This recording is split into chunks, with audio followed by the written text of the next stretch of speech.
Entonces, notablemente, Satanás y su imperio tienen un control. Los ángeles tienen un control también, pero tanto el control de los demonios como el de los ángeles es un control que Dios les ha dado que tengan. O sea, que Dios también le puede revocar ese permiso. ¿Sí? ¿Me hacen entender? ¿Yeshua tiene poder en sí mismo o Dios le dio el poder? Dios le dio el poder. O sea, que Dios, si quisiera, se lo revocaría. Claro, pero no se lo va a revocar, porque hay un texto que dice: por cuanto yo te he declarado sacerdote según el orden de Melquisedec para siempre. Es decir, ya Dios lo exaltó, ya le dio esa autoridad para siempre. Pero como tal, ¿quién es el ser que entrega autoridad? O sea que cuando usted tiene un plan en su cabeza y usted lo pone en práctica y finalmente cumple ese objetivo que usted puso por práctica, ¿quién le dio ese poder, esa capacidad? El Eterno, porque Dios da el querer como también da el hacer. Él le puede dar a usted el querer, pero no el hacer, ¿sí o no? Entonces, cuando usted tiene un plan, un proyecto, y usted finalmente lo lleva a ejecución, ese plan o proyecto que usted lleva a ejecución se hace real porque el Creador ha querido que así se haga. Un texto clave para eso: en vano trabajan los que cuidan la ciudad si Yehová no la cuida. Es decir, yo puedo colocar aquí 100 millones de militares protegiéndome, ¿cierto? Todos armados, mejor dicho, la última tecnología protegiéndome, un satélite, 50 bombas nucleares. Si el Creador no me protege, nada me va a proteger, ni siquiera ese número de soldados. Entonces, la autoridad que tiene Yeshua, el Padre se la indilgó, se la entregó, se la potenció. Yeshua, como ser, él no tenía autoridad. ¿Quién le dio la autoridad? O sea, este es Yehová, ¿cierto? ¿Quién está por encima de Yehová? Nadie, nada ni nadie. Oiga bien, nada ni nadie está por encima del Creador. Nada ni nadie. Cuando decimos nada ni nadie es nada ni nadie, ¿cierto? O sea, nada puede competir contra él. Si Satanás le tenía, ni siquiera Satanás, los demonios le tenían miedo a Yeshua, ¿se imaginan el temor que deben sentir hacia el Eterno? ¿Sí? Ahora, trato de explicar esto para que quede bien claro, y es otra manera de pronto de abordar la Trinidad. Yeshua salió del Padre, ¿cierto? Vamos a colocar aquí a Yeshua. ¿Yeshua es parte del Padre? No, porque si el Eterno tiene partes, tenemos un ser como dividido o incompleto. Entonces Yeshua no es parte del Creador. Él salió del Padre, pero no es parte del Creador, ¿sí o no? Es como un hijo y una mamá. El bebé sale de la madre, ¿cierto? Pero ¿es una parte de la madre? No. ¿Sí me voy a entender? ¿Comparten una esencia similar en algún punto? Claro que sí, pero no es el Padre. ¿Estamos? Esa palabra que dicen, mi hijo es parte de mí, está mal dicho. Claro, sí, eso no es cierto. Porque a veces que se muere la madre y el bebé sobrevive. ¿Y cómo va a morirse una parte suya y otra sobrevivir? Eso no tiene ningún tipo de sentido, ¿sí o no? Dice, no, es que tuvo una parálisis cerebral y medio cerebro no le funciona, pero ese medio cerebro sigue teniendo vida, que no funciona al nivel que debería funcionar, pero ahí sigue habiendo vida, ¿sí o no? Porque si no, es terrible. ¿Cómo sería la mitad de usted muerta? Puede ser que la tenga inmóvil, pero muerta no porque hay fluido sanguíneo, muerta no porque hay movimiento de células, está desconectada a otra, pongámosle a otra potencia. ¿Sí me he hecho entender? Seguimos. Porque el niño les es nacido, hijo nos es dado, y el imperio sobre su hombro. Llamarán su nombre maravilloso, consolador, Dios grande, Padre de eternidad, príncipe de paz. Dios grande, una gran autoridad. ¿Quién le dio esa autoridad entonces? El Padre, ¿cierto? ¿Para qué le dio esa autoridad al Padre? Para ejecutar en este plano lo que el Padre quiere hacer a través de Yeshua, ¿sí? Entonces, el Creador podría tener otros mundos, dimensiones y demás donde Él actúe. Sí. Claro, y que nosotros no las percibamos ni sepamos de ellas, que la ciencia no sepa absolutamente nada de ellas. Claro, es más, yo creo que ni siquiera nos debería importar, ¿sí o no? ¿Qué tanto conocemos nosotros de este plano en el que vivimos? Poco y nada. Es tan poco lo que conocemos que no, hay personas que no tienen ni idea, por ejemplo, de su barrio donde quedan algunas cosas. ¿Sí o no? O sea, si usted no conoce su propio barrio, que todo el día está en el barrio, ¿qué va a conocer usted todo este plano material? Es muy complicado. Y determinar además de eso todo el funcionamiento de este plano. No, pues eso es irreal. Ahora imagínese otro plano extra, ni siquiera tenemos la cabeza para llegar a pensar o imaginar tal cosa. El creador puede tener en este momento, no sé, llamémosle realidades alternativas infinitas. No nos importaría, la verdad. ¿Sí? Tampoco nos importaría si él tuviera vida en otro planeta. ¿Por qué nos debería importar eso? ¿Sí? No debería ser una obsesión. El Zohar habla de eso, y en los escritores del Zohar en el siglo XI afirmaban que había vida en otros planetas, y es el primer libro en el mundo, por lo antiguo, ¿no? El siglo XI, que se atrevió a decir eso en toda la historia de la humanidad. O sea, es un conocimiento que viene heredado ¿en dónde? En la nación de Israel. Seguimos. Porque el niño les nació consolador, Dios grande, el Gibor, Dios grande, Dios grande. ¿Qué significa el término Dios? ¿Qué? Autoridad. Una autoridad grande. ¿Yuhei es Dios? ¿Le cabría el título de Dios a Yuhei? Claro. ¿A Yeshua le cabe el título de Dios? Claro, es que Yeshua le dicen, tú te haces igual a Dios. ¿Y Yeshua qué le responde? ¿Acaso no dice vuestra escritura, vosotros sois Dios, es decir, nosotros tenemos autoridad? Claro, porque es que el Creador colocó al ser humano como autoridad en este plano. ¿O no es una autoridad el ser humano? Pues tanto es tan autoridad que el ser humano puede mañana determinar destruir todo el Amazonas, y lo va a hacer. ¿Quién es el único que lo va a detener? Otro ser humano, nadie más lo va a detener, ¿sí o no?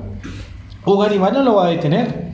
De pronto a uno de los leñadores lo muerde una serpiente, pero si a 500 lo muerden una serpiente, el ser humano crea algo para matar a las serpientes, ¿cierto? Y miren ustedes el poder que le ha dado el Dios al ser humano, que incluso le ha entregado Dios al ser humano la capacidad de domar bestias de la tierra. Todos los animales de la tierra son domesticables. ¿Sí sabían eso?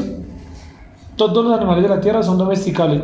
Incluso los insectos también son domesticables. ¿Se ha visto que el ser humano ha domesticado orcas, por ejemplo? El animal más peligroso de todo el mar, a los que incluso el tiburón blanco le tiene miedo. Ha domesticado tiburones también, claro, leones, mantarrayas. Sí, yo fui a un acuario en Santa Marta donde tienen unas mantarrayas domesticadas y le dan golpes al agua, y la cantidad de golpes le indica al animal qué truco hacer, y el animal giraba sobre su eje, sacaba una de las aletas y la movía como saludando, con la cantidad de golpes que dan sobre el agua, ¿sí? Y después la mantarraya venía y le daban trozos de pescado para comer. O sea, estaba domesticada. O sea, impresionante cómo Dios le ha dado esa capacidad al ser humano, ¿cierto? ¿Cuántos animales están domesticados? Pues la cantidad es infinita. ¿Y cuántos ejemplos de animales domesticados? Hienas, por ejemplo, vi la vez pasada que en África había un rey, hace poquito, como 50 años, que tenía domesticadas 12 hienas, ¿sí? Y muestran la foto del tipo, se las amarraba a la cintura, ¿sí o no? Como si fueran perros de paseo, totalmente domesticados, animales que son súper agresivos, ¿no? Jaguares, por ejemplo, ¿sí o no? Esos leones que los ponen en los circos, y pues está mal, no lo compartimos, obviamente, pero el ser humano ha llegado a la capacidad de dominarlos, que lo colocan a hacer al tigre y al león a subirse por obstáculos y hacer trucos con balones, ¿cierto? O sea, la inteligencia del ser humano es monstruosa, tanto que miren todo lo que hemos creado como raza, ¿sí o no? Y lo que nos queda todavía por crear como raza, ¿verdad? Entonces Dios dotó al ser humano de una inteligencia por encima de todos los seres de esta creación para que los pueda, ¿qué? Dominar, controlar y domar, ¿sí? ¿Dice entender? Incluso, no sé si han visto eso, que eso después lo volvieron un mito y un cuento para niños, el flautista mágico. ¿Se han escuchado eso? Que llegaba por los pueblos tocando la flauta y que salían los ratones de los lugares. Pues eso es una historia parcialmente real, es una historia real, donde un cazador de ratones tocaba la flauta y los hacía acercarse con el sonido hasta donde él estaba, y se rodeaba totalmente de ratoneras, y cuando iban saliendo las ratoneras iban matando a los ratones, ¿sí? Era un cazador.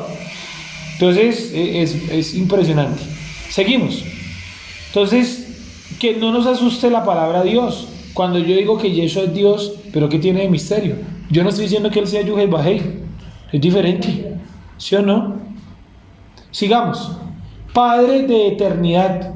Es decir, que la vida eterna Dios la otorga a los seres humanos a través de ¿quién? De Yeshua. Él es el dador de eternidad, el dador de eternidad. Miremos un momento el siguiente, primera de Juan 5:11.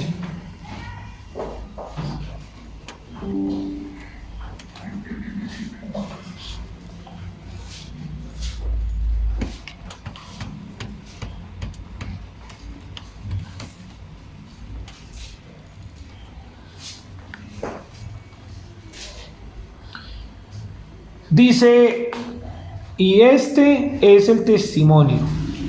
Primera de Juan 5:11. Y este es el testimonio, que Dios nos ha dado vida eterna, y esta vida está ¿en dónde? En su Hijo. Es decir, el Creador nos da vida eterna, pero el medio, el canal receptivo de esa vida eterna, ¿quién es?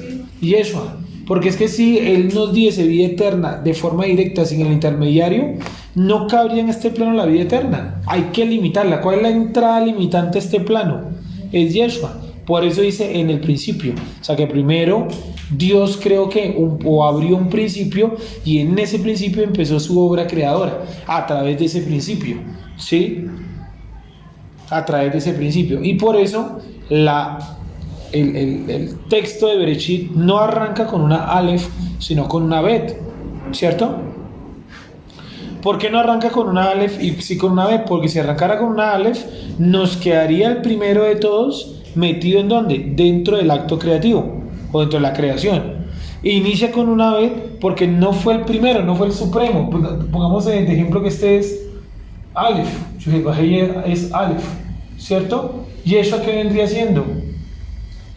La Bet. Si el eterno es Aleph, 1, ¿Yeshua qué es? Zet. De hecho, la palabra o la letra la letra Aleph tiene el mismo valor numérico del nombre Yuhelbahei. Y ustedes dirán, ¿por qué? Porque acuérdense que la Aleph, ¿cierto?, está compuesta por 3 letras. ¿Sí? 2 yud y una vav. Exacto, 2 yud, yud número 1, yud número 2, para un total de ¿cuánto? 20. Y la vav, 26.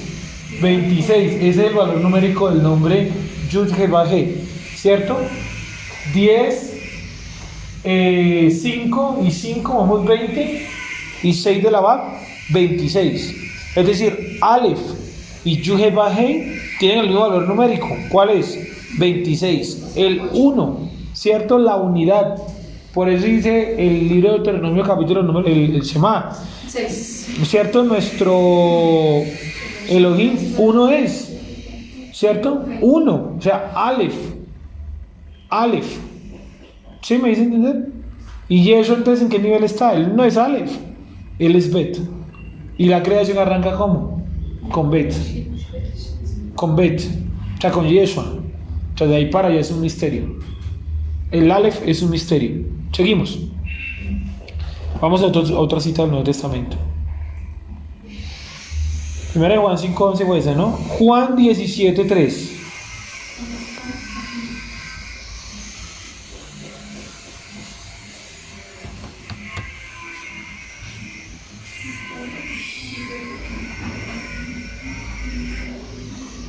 Dice, y esta es la vida eterna. Es decir, viene a explicar qué es la vida eterna. Y esta es la vida eterna: que te conozcan a ti, el único Dios verdadero. Es decir, si yo graficara y colocase aquí el término, la categoría Dios verdadero, ¿quién es el único que estaría en esa característica? Yud He Vahe. O sea, Yeshua no es el Dios verdadero. Miren lo que dice el texto. Esta es la vida eterna, que te conozcan a ti, y está hablando de Yeshua, el único Dios verdadero, y a Yeshua, o sea, un escalón más abajo, a quien has enviado. O sea, el Dios verdadero envió a Yeshua. ¿Sí? ¿Estamos claros? O sea, la categoría Dios verdadero únicamente se ajusta ¿a quién? A Yud He Vahe. Y Yud He Vahe envió a Yeshua. Otra vez. Y esta es la vida eterna, que te conozcan a ti, el único Dios verdadero, o sea, Yuhel Bajei, y a Yeshua a quien has enviado. Siguiente. Romanos 5:21.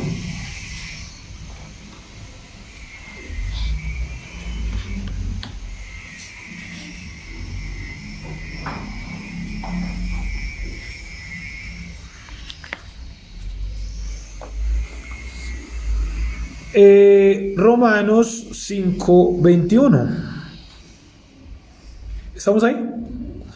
Para que así como el pecado reinó para muerte, así también la gracia reine por la justicia para vida eterna mediante Yeshua, Señor nuestro. Volvamos a leer un poco ahí. Dice, para que así como el pecado reinó para muerte, así también la gracia reine por la justicia para vida eterna, mediante Yeshua. Es decir, la vida eterna está mediada a través de ¿quién? De Yeshua. O sea, no estamos diciendo nada descabellado. Señor nuestro, o sea, nuestra autoridad, nuestra primera autoridad, nuestro jefe inmediato, llamémoslo así, ¿quién sería? Pues Yeshua. Él es nuestro jefe inmediato. Me refiero a Yeshua. ¿Y el jefe de jefes quién es? El Eterno. ¿Listo? Seguimos. Otro texto del Nuevo Testamento. Juan 6:40.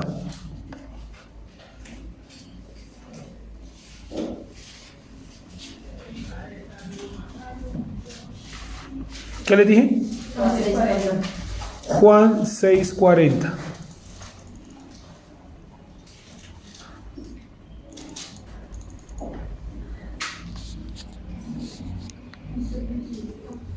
Miren lo que dice, que ese es uno de los más interesantes. Y esta es la voluntad de Yeshua. Ahí no dice eso. Dice, esta es la voluntad del que me ha enviado. Es decir, ese es el plan divino. ¿Sí? Esta es la directriz que dio el Padre. Esta es la voluntad del que me ha enviado. Que todo aquel que vea al Hijo y cree en Él tenga vida eterna. Pero no porque Yeshua lo haga. O sea, no es porque Yeshua quiso así, sino porque todo esto es la voluntad de ¿qué? Del que me ha enviado. Otra vez. Y esta es la voluntad del que me ha enviado. Que todo aquel que ve al Hijo y cree en Él tenga vida eterna. Y entonces ¿qué? Y yo le resucitaré en el día postrero. Es decir, Yeshua es el elemento que Dios utiliza para dar vida eterna. Porque la resurrección, ¿quién la realiza? Yeshua. Pero realmente detrás de cámaras, ¿quién es? El Eterno, ¿cierto? Por eso los muertos resucitarán, o resucitaremos, no sabemos cuánto se demore, cuando venga Yeshua. Pero como tal, el poder de la resurrección, ¿desde dónde emana? ¿Desde dónde sale? Desde el Padre. Viaja a través de Yeshua y se transforma en este plano en resurrección de muertos. En la Reina de 1967, el que me ha enviado entre comillas, ¿no? En el mío dice de mi Padre, y esta es la voluntad de mi Padre. En la tuya dice de mi Padre, ¿sí? Vale, más claro. Esta es la voluntad de mi Padre, ¿sí? Vale. Esta es la voluntad del que me ha enviado, que todo aquel que ve al Hijo y cree en Él, ¿sí o no? Sí, sí. Que ve, no es ver físicamente. ¿Cuántos de ustedes han visto a Jesús? A Yeshua, ninguno. Pues en la de Mel Gibson pues todo lo vimos, ¿no? Pero como ese no es Jesús. Dice, aquel que ve al Hijo y cree en Él tenga vida eterna y yo le resucitaré en el día postrero. 41, vamos a leer ese pedacito nomás. Murmuraban entonces de él los judíos porque había dicho, yo soy el pan que descendió del cielo. O sea, ellos no estaban entendiendo ese mensaje, pero hoy en día lo entendemos. Uno, porque tenemos la presencia divina, y dos, porque ya sabemos cómo terminó la cosa. Pero si no, también murmuraríamos leyendo esto. Diríamos a este tipo un loco. ¿Sí? Seguimos. Nos queda un solo título por analizar, ¿cierto? Que es Sar Shalom, príncipe de paz. Entonces volvemos a leer. Maravilloso, hacedor de milagros, consolador, el que guía a la nación, Dios grande que le han dado autoridad, Padre de eternidad, que es el elemento que el Eterno utiliza para dar vida eterna en este plano. ¿Sí? Y por último, príncipe de paz. Sar Shalom, administrador de paz. En este momento, o más bien cuando Yeshua vino, ¿él fue príncipe de paz? No. No. Pero ahora hagamos la contraparte. El anti-Mashiach. El anti-Mashiach tiene que cumplir todos estos textos, todos estos títulos. ¿Será que por esas razones que va a engañar a los demás? Porque, pues digamos que en comparación a Yeshua, porque Yeshua en su momento dijo, yo no he traído paz, sino guerra, espada y tales, y con él va a haber 3 años y medio aparentemente de paz. Por ahí también puede ser, digamos, que la confusión. Claro, claro que sí. Dice entonces. Sergio, Sí. pues yo creo que sí fue príncipe de paz y sigue siendo príncipe de paz en la medida que cada uno individualmente se acerque a él, trae esa shalom para cada uno.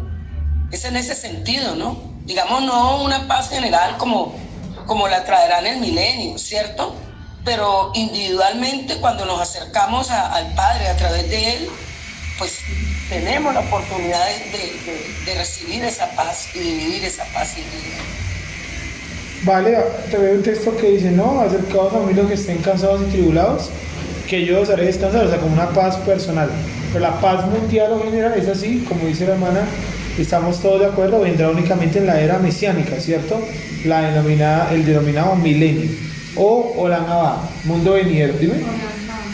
Pues, y pienso y eso, ¿no? Porque dice que, o sea, las otras naciones que no pertenezcan a ese reinado, pues tendrán que Adaptarse. O sea, es paz impuesta, ¿sí o no? La paz, en ese caso es impuesta. ¿Por qué? Pues porque dice el texto que se convertirán las armas en arado. Quiere decir que se utilizará para otra cosa, en lugar de armas, hacer otra cosa, ¿sí? No necesariamente arados, es una metáfora. Pero efectivamente en el milenio la paz era una cuestión impositiva. Empezará como una cuestión impositiva. El texto mismo lo dice, ¿no? Dice que todos los que se rebelan en contra de Yeshua, ¿cuál es su destino?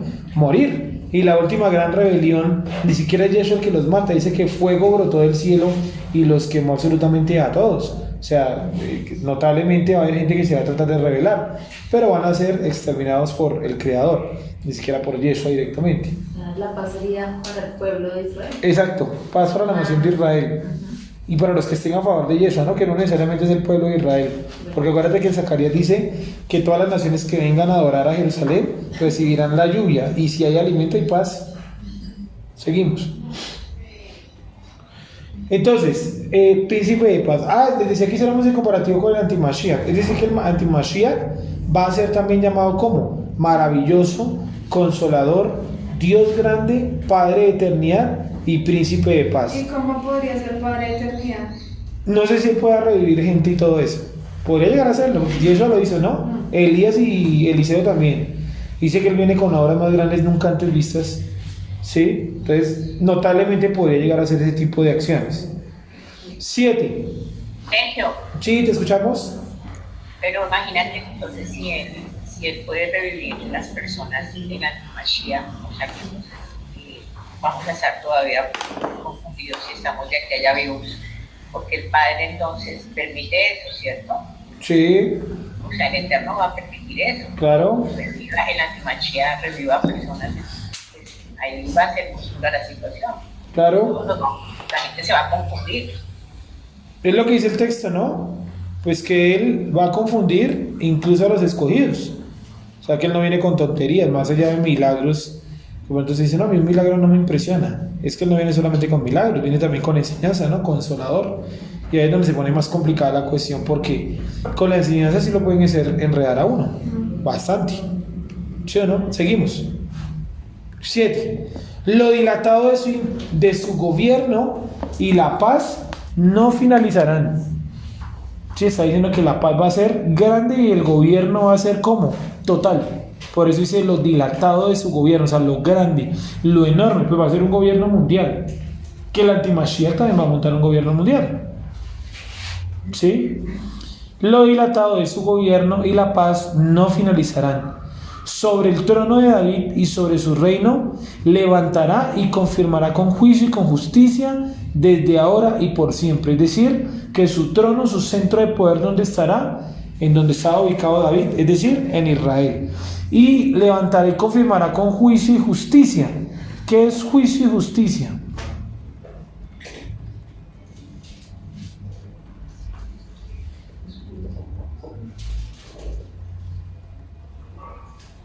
Juicio es pesar o revisar cada situación, ¿cierto? Eso es juicio, revisar cada situación. Y justicia es la aplicación de la Torá. Es decir, que tampoco va a llegar a matar a todo el mundo porque sí. Primero va a hacer juicio a las naciones, ¿se acuerdan de eso? Juicio a las naciones, y luego sí aplica la Torá. Por eso dice un texto que a los trabajadores le pagará 2, a otros 5. Eso es un juicio, dice un juicio y luego viene la aplicación de la Torá. ¿Sí? El creador, nos devolvemos por acá arriba. Dice, lo dilatado de su gobierno. ¿Por qué coloca el dilatado de su gobierno? Porque su gobierno va a ser ¿de qué tipo? Mundial. Es un gobierno global. Todo el globo va a estar bajo el control de el Eterno a través de Yeshua. Y la paz no finalizará. Sobre el trono de David, es decir, allá en Israel, sobre su reino, levantará y confirmará con juicio y con justicia desde ahora y por siempre. Sí, van a ser 1000 años de gobierno. El celo de Yuhel-Bajei, de los ejércitos, realizará esto. Es decir, aquí nos cierra el texto el 7, diciéndonos que todas las acciones que va a hacer ese niño hebreo, que va a ser un emperador y que va a decir estos 5 títulos, va a hacer todo esto, se va a hacer ¿por qué? Porque la misericordia, el celo del Creador, así lo quiso. Y yo creo que esa es la puntillada final para este texto, que notablemente es bastante antitrinitario, porque aquí nuevamente nos aclara que todo lo que este ser va a realizar es ¿por qué? Porque el celo del Creador así lo ha querido, o porque el Creador con su celo, más bien, el Creador con su celo así lo ha querido. ¿Estamos? ¿Sí estamos entendiendo? ¿Y ese niño quién es? ¿Quién era? Yeshua. No podemos salir como los judíos ortodoxos diciendo que el niño es Josías. Ya acuérdense el comentario, ¿no? Salvo la guerra con Senaquerib, en el gobierno de Josías hubo mucha paz, dice el comentario del judaísmo. Ese es un comentario hasta vulgar, ¿sí o no? Porque entonces yo podría decir, salvo los crímenes de guerra, los nazis eran prácticamente unos héroes, ¿sí o no? Eso no tiene sentido. No, si Josías tuvo guerra, quiere decir que él no era el tipo que se acomodaba a esto. ¿Estamos? ¿Tenemos alguna duda hasta ahí? ¿Preguntas hasta ahí? El Gibor. ¿Por qué 5 títulos? ¿Qué podría representar 5 títulos? ¿Por qué no 4? ¿Por qué no 3?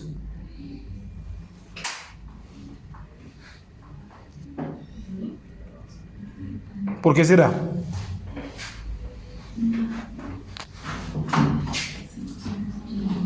Yo opino que esos 5 títulos es porque ahí está el resumen de todo lo que él tiene él representa, ¿cierto? Porque él dice que es maravilloso. Una pregunta. Sí, vale.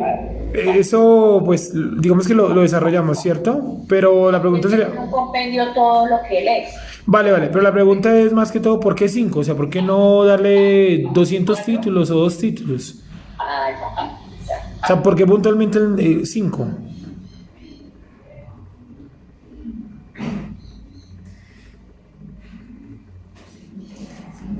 Como una pregunta, no la entendí. ¿Por qué el texto de la profecía le otorga 5 títulos a esta persona? ¿Por qué no le otorgó más o menos títulos? O sea, tiene que haber alguna explicación. ¿Por qué 5? Sí, créanme que no es casualidad que coloque un número determinado, 5, 4, 3. La pregunta es ¿por qué esa cantidad? Dime. La Torá, 5 libros. Bueno, ¿qué más podría hacer? ¿Cierto? El libro de Bereshit, Shemot, Baikra, Bemidbar, Devarim. 5.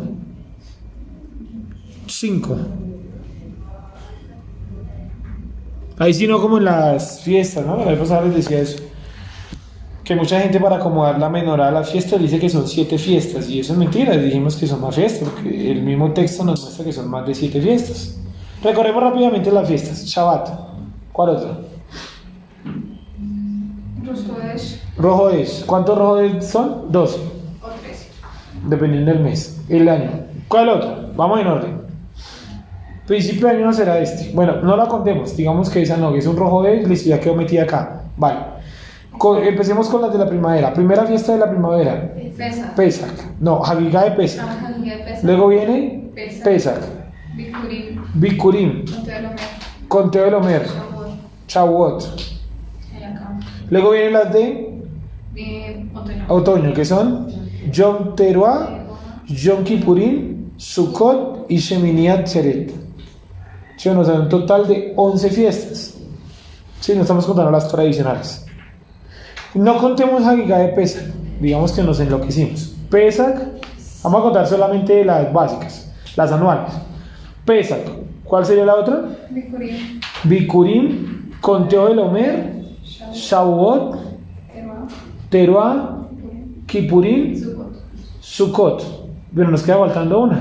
Shemini Atzeret. Pero no la cuenta. Esa nunca la cuento, pero ahí en el texto dice ¿qué hacemos? Está en la Torá, ¿sí o no? Shemini Atzeret. ¿Qué cae con el? O sea, se acaba Sukkot y arranca inmediatamente Shemini Atzeret, ¿cierto? Dice que 7 días vivirás en Sukkot, pero el octavo no dice que vivirá en Sukkot. Dice el día de alegría será este, ¿cierto? El octavo encerrado, Shemini Atzeret. Dice, lo dilatado de su gobierno, el cielo del eterno, realizará esto. 5, entonces, la pregunta, ¿cierto? ¿Por qué 5 elementos? Sergio, Sí. pues será porque el 5 tiene una simbología bíblica y es como, con él vendría la gracia, el favor del Creador para la humanidad. Él representa eso. Vale, ¿y el 5 en qué sentido se relaciona con la gracia o el No, creo que simbólicamente ya. significa eso. Ya, listo, ya entendí. O sea, simbólicamente, así como, no sé, 10 es perfecto, 6 es incompleto, entonces 5 sería gracia, vale, bien. Bueno, 5 puede ser, ¿cierto? Y eso, digamos, como ese sentido de gracia, ¿no? Que trae el Creador. ¿Qué otro sentido podría traer el 5? ¿Dónde habían 5? 5 elementos. Que usted los vea, diga, son 5.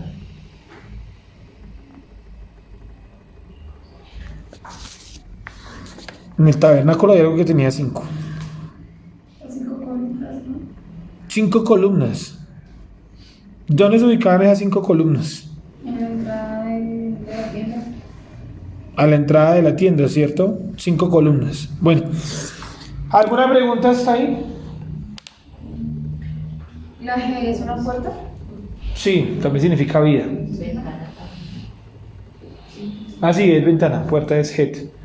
Significa la letra 5 que es la G, vida, ¿cierto? Bueno, ¿cuál otra así pregunta tienen? ¿Quedó claro esto de Isaías? Bueno, ¿y por qué 5? No lo hemos visto todavía, vamos a verlo después. ¿Listo? Vamos a leer un momentico el 8, ¿vale? 9:8, Isaías 9:8.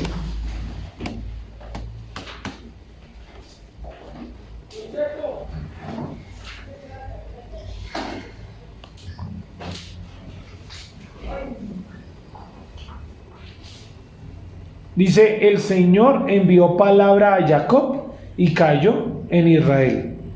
¿Y ese texto qué dice? Okay, ¿qué nos quiere decir?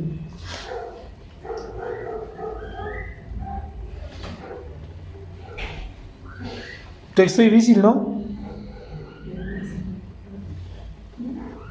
Y ahí dice en el hebreo tal cual es. El Señor envió palabra a Jacob y cayó en Israel. Sí, en el hebreo diría algo así como palabra envió Adonai a Jacob y vino o cayó o llegó para Israel. O sea, Dios da una palabra para Jacob, pero llega es a otro nivel, al nivel Israel. Ponen los nombres de la nación, ¿no? Israel, Jacob, bueno. Y el creador profetiza en el nivel Jacob, pero le llega en el nivel ¿qué? Israel. Es raro. Raro. Bien, vamos a dejarlo hasta acá. Vamos a orar y vamos a darle gracias al creador que nos ha permitido esta mañana leer y estudiar un poco de Isaías. Afortunadamente tuvimos el espacio, la verdad yo creía que no iba a poder estar, pero afortunadamente pude estar. Entonces vamos a orar, digamos al creador que nos permita cada día aprender más. Quedaron claros los títulos, ¿no? Que fue lo que quedó la vez pasada por explicar, los 5 títulos. Ahora queda explicar por qué 5, y nos queda también mirar ahí algo en las letras de esos títulos, que ahí hay cosillas interesantes. Pero lo haremos la próxima, porque la verdad, como yo pensé que no iba a estar, no lo traje en el material, entonces necesito que venga el material. Dime. Yo se las di ayer a mí. ¿Listo? Oremos. Ahí tiene almohada. Dianita, 3 para leer a la vez. Oremos. Padre, te damos gracias por tu bondad en esta mañana de Shabbat. Guárdanos, Padre eterno, en las acciones que haremos el día de hoy, y ten misericordia eterna de cada uno de nosotros. Alabamos tu santo nombre, y tu presencia es duradera, eterna y para siempre. Tú nos guardas con tu palabra, y tu camino de vida se marca delante de nosotros. Tú traes a este plano de lo material y de lo limitado a tu Hijo, trajiste a tu Hijo Yeshua, para que a través de él nos dé vida y vida en abundancia. Gracias te damos, Padre, por la labor de este Mashiach, nuestro único Mashiach y verdadero Mashiach, en quien tú has colocado la vida, en quien tú has colocado el perdón y la remisión de las transgresiones de la nación. Gracias te damos, Rey eterno. Tu bondad es sincera, es duradera y es para siempre. Te alabamos solamente a ti, Rey de bondad, Rey de piedad. Te pedimos que nos guardes. Guárdanos en este Shabbat y permítenos aprender cada día más de tu Santa Torah. Así sea. Amén. Amigos de Google Meet, muchas gracias. Nos encontramos en una próxima ocasión. Que el Creador los guarde. Recuerden que si alguien gusta dejar su acá, nos pueden escribir por interno. Vale, shalom a todos y muy buena tarde.